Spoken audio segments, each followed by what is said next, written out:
Quel est cet homme? C'est Jésus. Alléluia. Quel est cet homme? C'est Jésus. Alléluia. Qui multiplie les pains. Alléluia. Quel est cet homme? C'est Jésus. Alléluia. Oh, qui guérit les malades. Alléluia. Quel est cet homme? C'est Jésus. Alléluia. Oh, qui ressuscite les morts. Alléluia. Quel est cet homme? C'est Jésus. Alléluia. Oh, alléluia, alléluia, alléluia, alléluia. Oui, Jésus est mon sauveur. Alléluia. Oh, alléluia, alléluia, alléluia, alléluia. Oui, Jésus est mon sauveur. Alléluia. Oh, il est si émerveillé. Alléluia. Oh oui, Jésus est mon sauveur. Alléluia. Oh, chaque jour, chaque nuit. Alléluia, alléluia. Oui, Jésus est mon sauveur. Alléluia. Oh, alléluia, alléluia, alléluia, alléluia. Oui, Jésus est mon sauveur. Alléluia. Éternel des armées, le Créateur, Père céleste, je te bénis, je te loue, je te glorifie. Merci, ô Éternel, pour ton amour. Merci pour ta bonté, pour la protection, Père. C'est grâce à toi que nous sommes comptés parmi les survivants. Je te remercie pour ce moment que tu viens de nous accorder, de parler encore de ta part. Bénis l'oreille, bénis le cœur qui va te recevoir.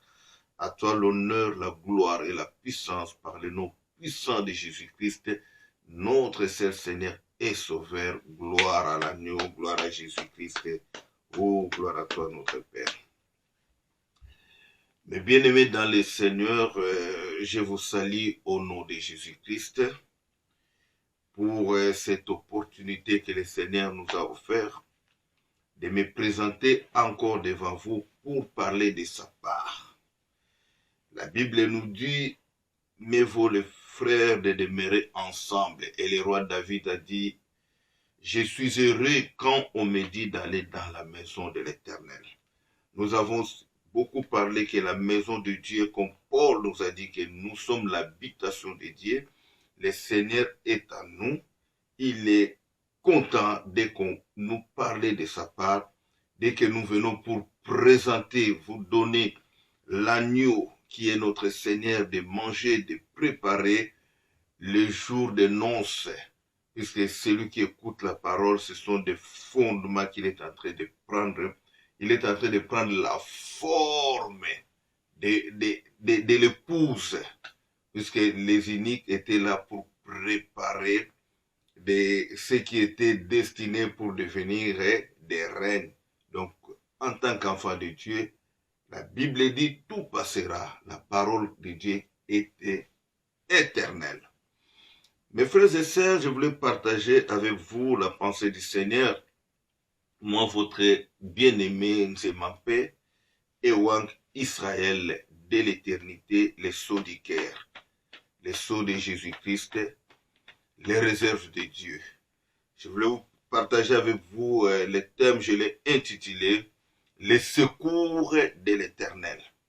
Donc nous allons un peu parler de la vie de Joseph et sillonner, toucher à gauche, à droite pour voir comment est-ce que le Seigneur était son secours, comment est-ce que Dieu a respecté la promesse, ce qu'il avait tracé pour sa vie et Dieu avait accompli.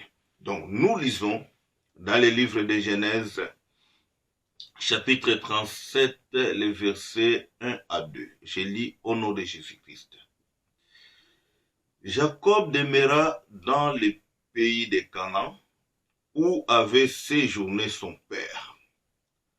Voici la postérité de Jacob. Joseph, âgé de 17 ans, faisait paître les troupeaux avec ses frères, et cet enfant était auprès des fils de Bila et de Zilpa, femme de son père, et Joseph rapportait à leur père leurs mauvais propos. Vous voyez? Donc ici, la Bible nous dit, d'abord la parole nous dit que Jacob séjournait où? Là, séjournait au pays de son père, là où son père l'avait laissé. Son père qui était Isaac l'avait laissé dans le pays de Canaan. Il séjournait là-bas. Mais la Bible dit, voici la postérité de Jacob. Jacob avait 12 fils, mais la Bible commence directement à Joseph. Joseph, âgé de 17 ans, faisait paître les brebis de son père. Et la parole nous dit, il était avec les fils de Bila et de Zilpa, femme de son père. Pour l'information, pour vous expliquer un peu, Joseph, son père, c'est Jacob. Comme je vous ai dit, Jacob avait 12 fils, plus une fille, 13. Donc, quand on dit 12 tribus d'Israël, donc ils ont compté que les sons. Donc Jacob, et son père qui était Isaac, sa femme était Rebecca. Mais Jacob, dans sa vie, il avait eu combien? 4 femmes. Les 4 femmes de Jacob, c'était Rachel, Léa, Bila et Zilpa. Rachel et Léa étaient des mêmes pères. Leur père, c'était Laban. Or, Laban, là, c'était les frères de la maman de Jacob, qui était Rebecca. Donc, Laban était le frère de Rebecca. Donc, Jacob, quand il est parti, quand il a fui son frère Isaou, vous connaissez l'histoire, son père l'a dit d'aller dans le pays, chez ses oncles, pour chercher une femme là-bas. Il est parti chez Laban, son oncle. Il a proposé d'abord d'épouser Rachel. Il a travaillé pendant 7 ans. Mais Laban, comme c'était leur coutume, il ne pouvait pas donner la cadette à la place de l'aîné. L'aîné, c'était Léa. Donc, il a travaillé pour Rachel, on l'a donné Léa. Il a encore travaillé 7 ans. On lui a donné Rachel. Mais Rachel, son père lui a donné une servante qui s'appelait Bila. Léa aussi avait une servante, elle s'appelait Zilpa. C'est pour ça ici la Bible dit que les fils de Bila et de Zilpa tenaient des mauvais propos à qui? À Joseph. Pourquoi ils tenaient de mauvais propos? Puisque Joseph avait eu des songes où il a parlé des gerbes. Il a dit qu'il y avait au moins 11 gerbes qui se sont inclinés devant sa gerbe qui était debout. Quand il a parlé à son père, ses frères, ils ont interprété directement que donc tu veux dire que toi tu vas régner sur nous. Il a donné ce deuxième songe où il a parlé des étoiles, où il y avait 11 étoiles. Et le soleil et la lune se sont inclinés devant son étoile. C'est là où la haine a commencé parmi ses frères. Mais la Bible a bien souligné les fils de Bila et de Zilpa. Il y a un pourquoi dedans. Donc je vous ai dit, Léa, qui était la femme aussi de Jacob, a eu au moins 6 fils avec Jacob. L'aîné, c'était Ruben. Il a eu encore Siméon, troisième Lévi, quatrième Juda, cinquième Issachar, sixième Zabulon. Et plus la fille qui était Dina. Zilpa, qui était la servante de Léa, a eu 2 fils avec Jacob. Donc, il y avait Gad et Azer. Bila, qui était la servante de Rachel, elle a eu Dan et Nephtali. Donc, Rachel elle-même, donc c'est Joseph et Benjamin. Mais la Bible nous rappelle que quand Jacob a eu Joseph, c'est là où il a eu l'idée. Il s'est décidé de quitter chez son oncle pour retourner vers son père. Il y a un pourquoi là-bas. Pourquoi à l'arrivée de Joseph, il a eu l'idée de quitter et de rentrer vers son père. Et c'est là où ils ont encore renégocié le contrat avec son oncle. Vous voyez ça? Ça, on cache, parce que ce n'est pas notre thème. Dites Amen. Mes frères, je voulais dire ceci, comme la Bible a bien souligné, que c'était les fils de Bila et de Zilpa qui étaient contre qui? Joseph. Vous allez remarquer que même le jour où Joseph est parti suivre ses frères, où son père l'a demandé d'aller rendre visite à ses frères qui étaient partis amener pour donner à manger aux animaux, ils se sont déplacés, ils sont partis vers Dothan. Et quand Jacob est parti les suivre pour leur apporter à manger, quand ils ont aperçu Jacob, ils ont dit, ah voilà, c'est lui, le faiseur des songes. On va faire quoi? On va les tuer. C'était qui? Les fils de Zilpa et de Bila. Mais vous allez remarquer qu'il y a eu l'intervention de Ruben qui avait refusé. D'abord Juda qui a dit, on va gagner quoi de tuer notre frère? Et quand ils ont mis Joseph dans les trous,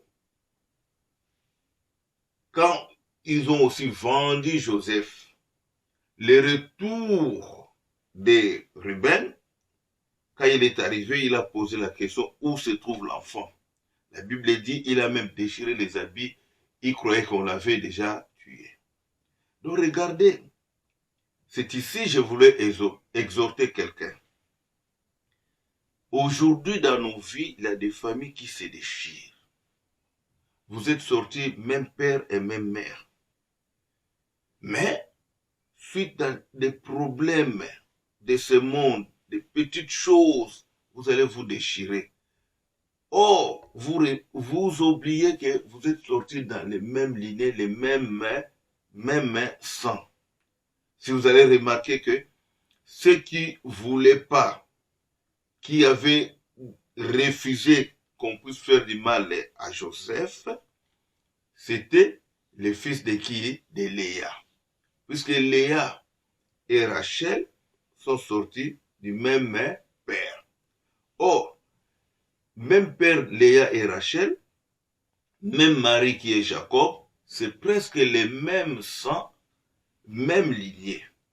Malgré les autres là, ils avaient même père, mais c'était pas même sang avec Rachel ou avec Léa. Donc il y a un problème de sang. Remarquez ceci.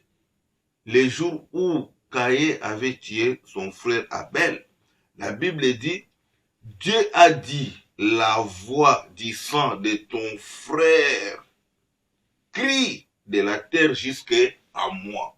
Donc vous allez vous remarquez qu'il y a un problème de lignée, il y a un problème de sang.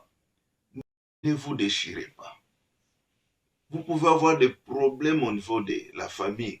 C'est Dieu qui a voulu que vous puissiez sortir, même famille, même père et même mère.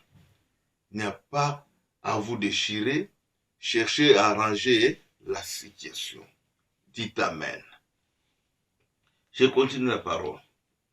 Et Paul dira même dans les livres de 1 Corinthiens, de 1 Timothée chapitre 5, le verset 8, Paul dit, si quelqu'un n'a pas soin des siens, principalement de ceux de sa famille, il a renié la foi, il est pur qu'un infidèle.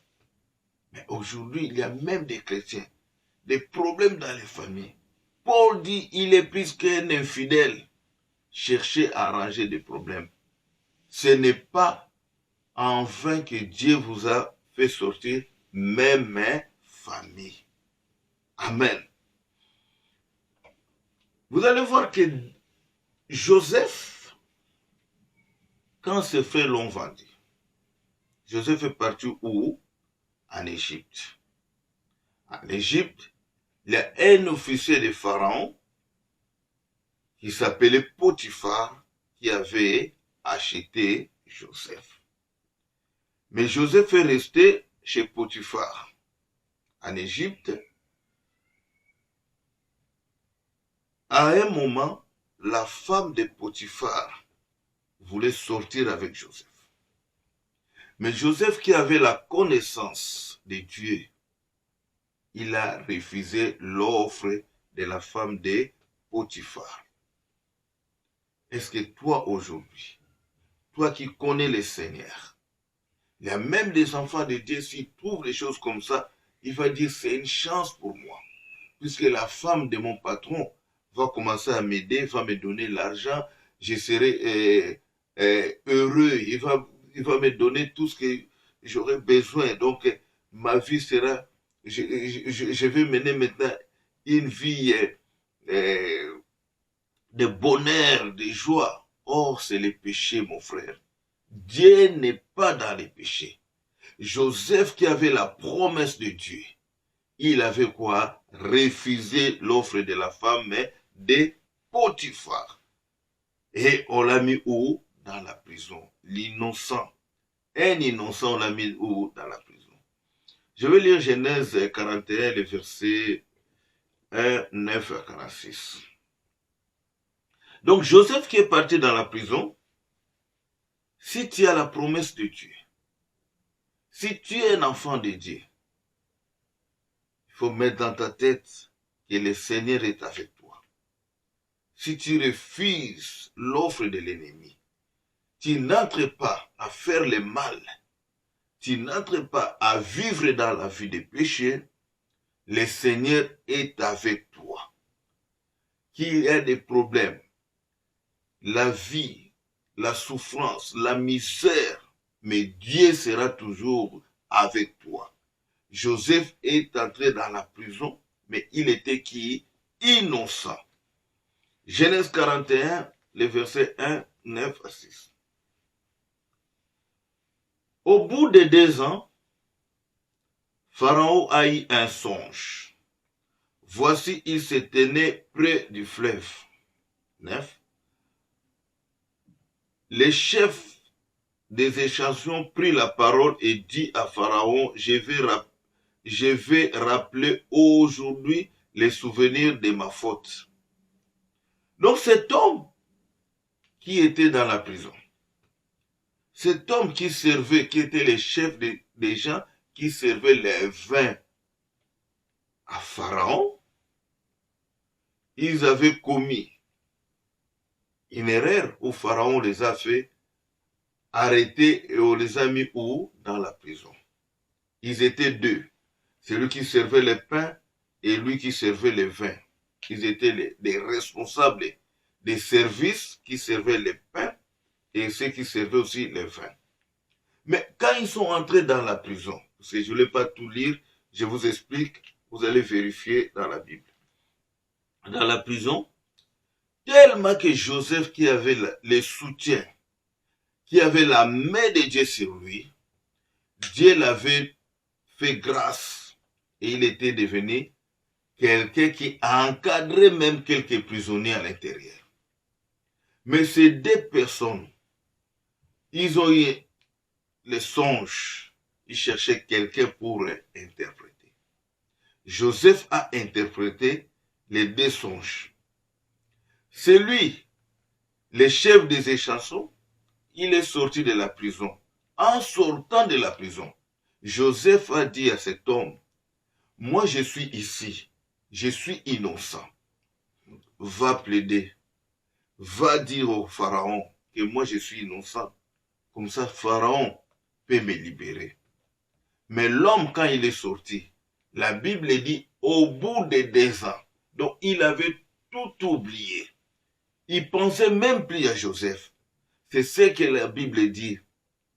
Maudit soit l'homme qui se confie à l'homme.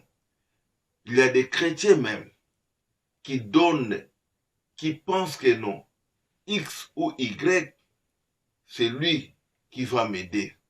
Non, mon frère. Nous devons nous attacher à Dieu. La Bible dit le secours de l'homme est vanité, mais ceux qui se confient à l'Éternel, ils ne seront jamais déçus. Le Seigneur va tout faire. Voilà tout ce temps. Il était dans la prison. Il a passé 2 ans de plus. Cet homme était dehors. Mais notre Dieu, la Bible dit, c'est lui qui veille sur Israël. Il ne dort et ne somnole. Donc notre Dieu qui veille à toutes choses. Il a vu que le temps est arrivé. Il est parti bousculer Pharaon. Et Pharaon a eu les songes. Il s'est réveillé le matin. Il cherchait des gens pour interpréter. Il n'y a eu personne. Mais ce jour-là, le chef des échansons, il a dit à Pharaon, je reconnais ma faute. Il y a un Messie, un Hébreu, qui était avec moi dans la prison. Il m'a révélé des choses et les choses s'étaient accomplies. Cet homme-là, il est encore là-bas, dans la prison. Alléluia. Le Seigneur, notre Dieu, il est merveilleux. Il a touché le cœur de Pharaon. Et Pharaon a dit, va sortir cet homme. Il vient. J'ai besoin de l'explication. Oh, gloire à Jésus. Il est merveilleux. Le verset 46, la Bible dit, Joseph était âgé de 30 ans lorsqu'il se présenta devant Pharaon, roi d'Égypte, et il quitta Pharaon et parcourut tous les pays d'Égypte. Remarquez, Joseph a été vendu, il avait quel âge? Il avait 17 ans. Il est parti en Égypte. Donc, à l'âge de 30 ans, il est sorti de la prison. Donc, si vous prenez 30 moins 17, donc 13 ans de Joseph, ces 13 ans-là, il a eu des hauts et des bas. Donc, je peux dire, premier temps, quand il était chez Potiphar, pour lui, il croyait que c'est la délivrance. On m'a vendu, mais je suis chez un officier du Pharaon. Donc, chez un officier du Pharaon, la vie, il était quand même bien pour le premier temps, puisqu'il était le responsable même de la maison de Potiphar. Mais cette joie ou la paix qu'il avait, c'était pour quelque temps. Quand le diable s'est élevé, il a poussé la femme de Potiphar. La femme a amené l'offre diabolique à Joseph. Joseph a refusé. Pourquoi? Puisqu'il a eu il était soutenu par Dieu. Puisqu'il savait que je ne peux pas faire ça. C'est une abomination. Donc les 13 ans de Joseph, il a eu des hauts et des bas. Mais notre Dieu était toujours avec lui. Dites Amen. Je prends Genèse 41, les versets 47 à 48. Pendant les 7 ans de fertilité, la terre rapporta abondamment. 48. Joseph rassembla tous les produits de ces 7 années dans le pays d'Égypte. Il fit des approvisionnements dans les villes, mettant dans l'intérieur de chaque ville les productions des champs d'alentour. Donc, ils ont eu 7 ans d'abondance. Comme Joseph avait interprété les songes du Pharaon, il a dit qu'il y aura 7 ans d'abondance et 7 ans de misère ou de chasseresse.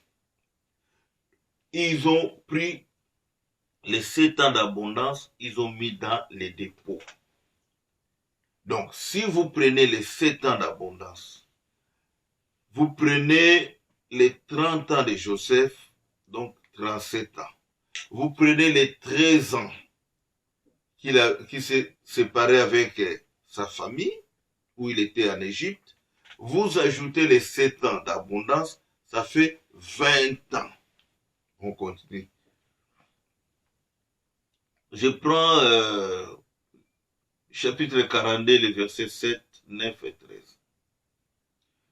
Joseph vit ses frères et il les reconnut, mais il freignit d'être un étranger pour eux. Il leur parla durement et leur dit, d'où venez-vous? Ils répondit, du pays de Canaan pour acheter des vivres. Oui. Joseph reconnut ses frères, mais eux ne les reconnurent pas. Joseph se souvient des songes qu'il avait eus à leur sujet. Et il leur dit, vous êtes des espions, c'est pour observer les lieux faibles du pays que vous êtes venus. Donc Joseph a reconnu ses frères. Quand il a commencé à parler à ses frères, les songes qu'il avait eus est revenu dans sa tête. Donc il a commencé à dire à ses frères que vous êtes quoi? Des espions, vous êtes venus pour chercher les points faibles du pays. Le verset 13, il répondit, nous tes serviteurs, nous sommes 12 frères, fils des mêmes hommes au pays de Canaan, et voici les plus jeunes, et aujourd'hui avec notre père. Il y en a un qui n'est plus. Donc, ici, les frères de Joseph, ils n'ont pas dit, nous sommes 11. Donc, dans leur esprit, comme ils savaient qu'ils avaient vendu Joseph, il y a deux choses. Soit il est déjà mort, ou il vit quelque part. C'est pour ça qu'ils ont reproduit, nous sommes 12 frères. Mais il y a un qui est resté avec notre père, et un n'est plus. Est-ce que vous voyez ça? Ah, Seigneur. Oh, que Dieu soit loué. Nous sommes 12 frères. Les autres doivent dire, non, on n'est que 11. Nous sommes restés 11. Mais il reconnaît qu'ils sont combien? 12. Genèse 45, verset 3-6. Joseph dit à ses frères, je suis Joseph. Mon père vit-il encore? Mais ses frères ne purent lui répondre, car ils étaient troublés à sa présence. Joseph dit à ses frères, approchez-vous de moi. Et ils s'approchèrent, il dit, je suis Joseph, donc deux fois. Votre frère que vous avez vendu pour être mené en Égypte. Maintenant, ne vous affligez pas et ne soyez pas fâchés de m'avoir vendu pour être conduit ici, car c'est pour vous sauver. La vie que Dieu m'a envoyée devant vous. Si c'était nous aujourd'hui, on devait manifester même la haine. Comme les gens disent, rendre à César ce qui est à César. Comme la loi disait, dent pour dent et pour œil. Mais Joseph a dit, Dieu m'avait envoyé ici pour vous sauver. Donc il a vu. Il sait il avait la promesse de Dieu. Il sait que Dieu l'avait promis. Dieu m'avait envoyé ici pour vous sauver. Ah, merveilleux. 6. Voilà 2 ans que la famine est dans le pays. Et pendant 5 années encore, il n'y aura ni labour ni moisson. Donc Joseph parle à ses frères. Les 7 ans d'abondance qui vient de finir, voilà, il y a 2 ans de famine qui vient de commencer, mais il reste encore 5 ans.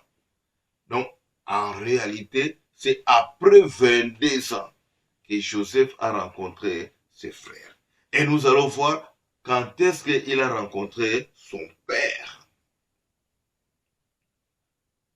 Genèse 47, 9 et 28. Joseph répondit à Pharaon, les jours, ça c'est Jacob. Jacob répondit à Pharaon, les jours des années de mon pèlerinage sont de 130 ans. Les jours des années de ma vie ont été peu nombreux et mauvais. Ils m'ont point atteint les jours des années de la vie de mes pères durant leur pèlerinage. Donc Jacob, pardon, il est allé en Égypte, il avait combien? 130 ans. Il dit, ces jours sur terre n'étaient pas tout heureuses. Il y a des chrétiens qui pensent, s'il y a un petit problème, c'est comme si c'est fini, Dieu m'a abandonné, Dieu m'a fait ça, Dieu m'a laissé. Non, mon frère. La vie d'un enfant de Dieu, tu peux trouver des choses devant toi.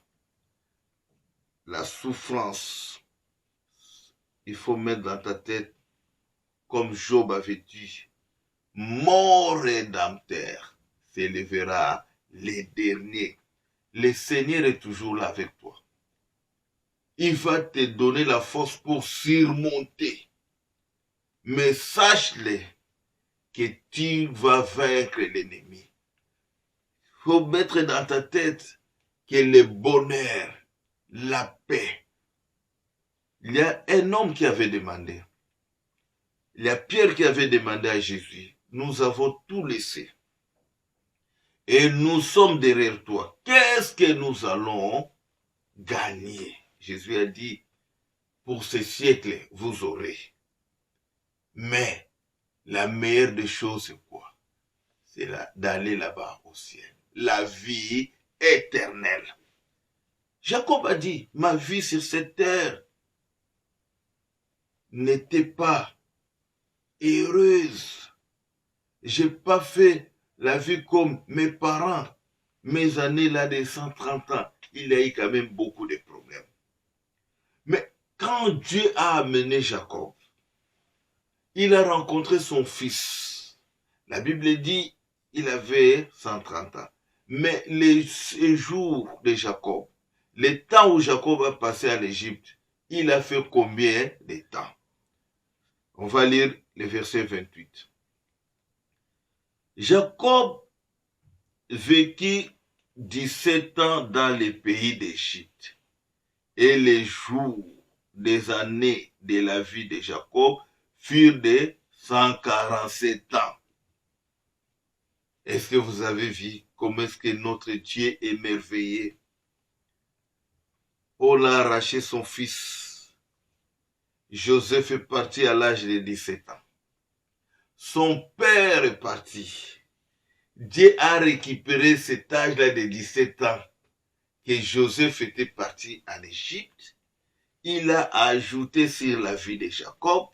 Donc Jacob s'est réjoui pendant 17 ans de voir Joseph, de vivre un peu avec son fils.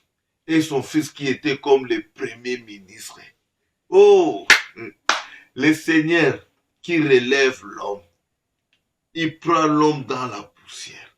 Un étranger, un inconnu. il a mis comme premier ministre en Égypte.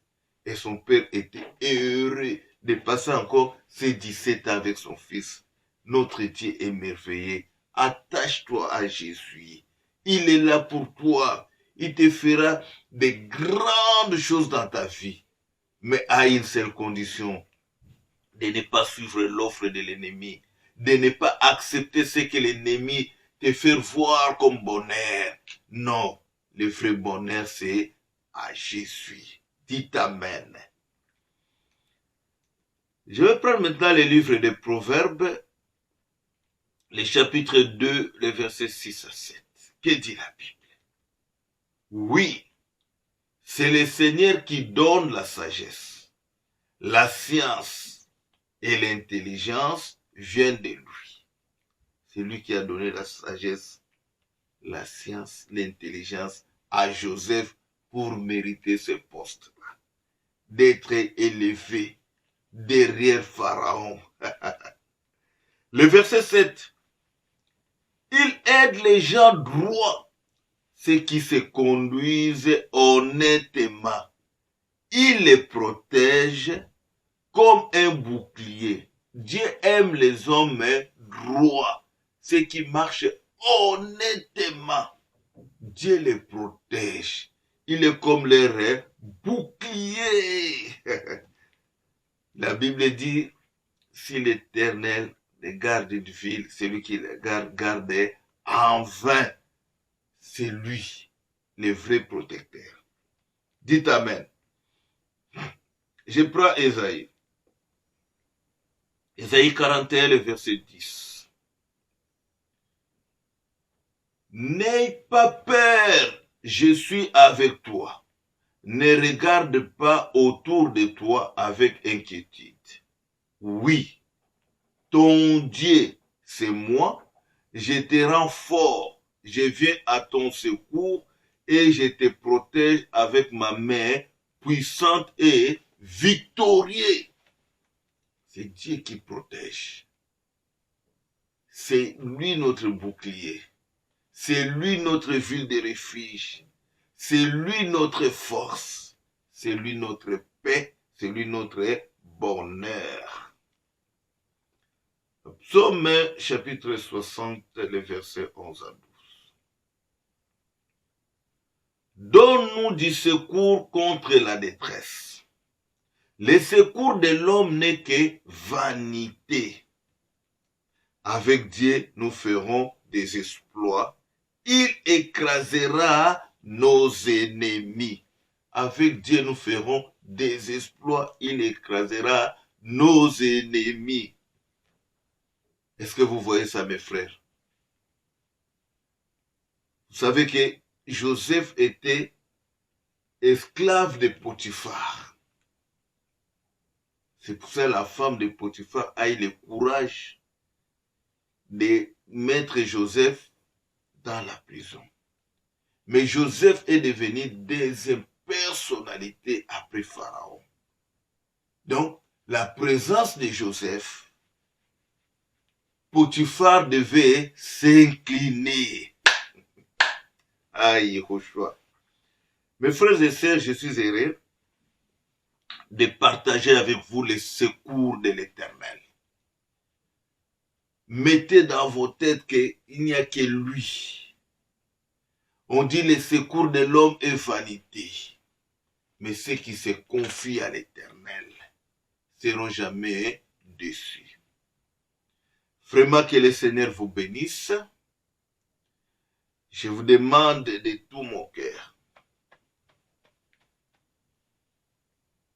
Abonnez-vous. Likez nos vidéos. Partagez nos vidéos. Il y a un numéro de téléphone. Ceux qui ont des préoccupations, vous pouvez nous contacter. Nous allons nous associer avec la grâce de Jésus. Et il va intervenir pour votre problème. Jésus a dit, venez à moi, vous tous qui êtes chargés et fatigués. Lui qui est notre repos, il va prendre ton problème. Il va prendre tes soucis. Il va prendre tes difficultés. Il est là pour toi. Abonnez-vous, partagez, priez surtout pour nous.